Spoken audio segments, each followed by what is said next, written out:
3, 2, 1, start. Sir, a new feature is being introduced in the Companies Act which was never there before, neither in the Companies Act 1930 nor the Companies Act 1956 or the various amendments that have been made since 1956. Only an abridged form of the profit and loss account and the annual report will be sent to the shareholders, and on payment of fee he will be entitled to get the full report as he is getting now.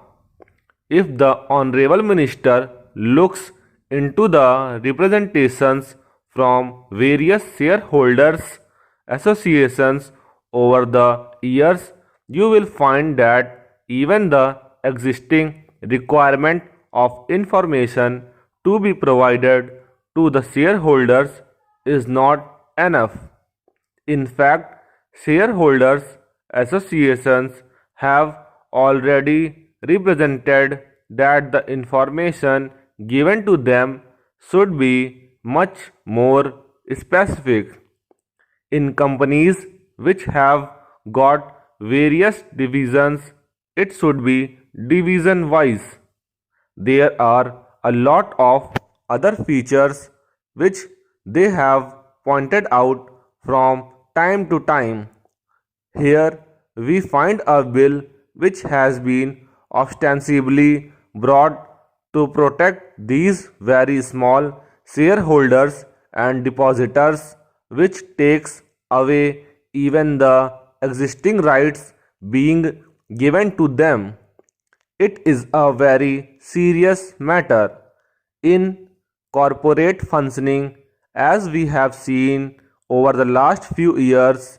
I may venture to say that even the Sachar committee recommendations have become a little out of date, because in the last few years, especially after this government has come to power, there has been a sea change in the operation of the corporate sector. This particular act, which is the main act governing the administration of the companies in the corporate sector, cannot be effective in spite of over 600 sections and a vast army of company law administration officials all over the country. The small depositors and the shareholders will always be left at the mercy of a certain government bureaucrat or a certain department. For instance, in spite of all these powers which the Company Law Board enjoys, this particular amending bill says that certain powers will be shifted from the High Court to the Company Law Board. It makes no difference. The ultimate authority is the government. The Company Law Board will be executing its decisions through the government. Now, I want to know, if the company law is effective, then how we have got massive cases of duping. The investors are totally taken for a ride. Para, it is totally contradictory to the spirit of the Sachar committee, which had a very socialist approach.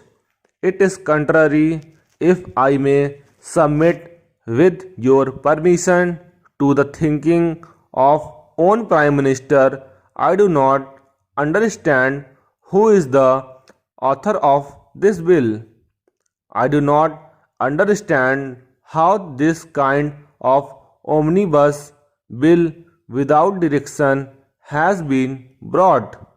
This is one of the most poorly drafted pieces of legislation that I have come across. I submit that apart from these things, if the Honorable Minister may allow me to submit, I have seen in the administration of companies for smaller things, they are more particular. If a company is not filing some paper on time promptly, they will send a notice. But there are some other companies which I know of which are not repaying their depositors. Depositors are knocking at their doors and nobody is listening to them. Para, this kind of anomaly must be corrected since this is a very important act in the sense that the entire corporate sector is administered by this act. If the government has any power to discipline companies, it is through this act. And if this act is treated in such a careless manner, I am at my wits' end to understand how larger companies will ever come within the framework of any discipline at all. They will not. Whenever any controversy starts, we start the controversy of the public sector and the private sector. This is a needless controversy. In this country, we need the private sector and we need the public sector. In this country, we need large companies and we need small companies. Everybody must play his role as per the scheme of the constitution, as per the scheme of various resolutions. We in the opposition may or may not agree with the government's policies, but just now the government policies must adhere at least to what their own avowed objectives are. This bill does not even conform to their own pattern. It is strange to me.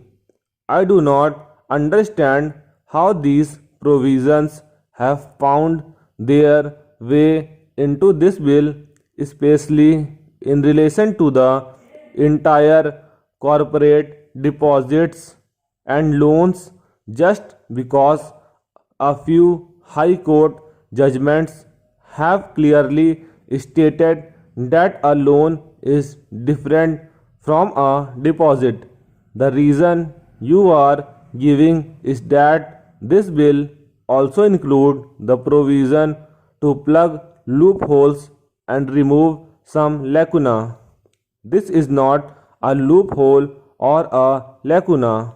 Loans and deposits are two different things, but by an act of parliament we are trying to change the context and the meaning of the entire corporate operations and functions. Stop.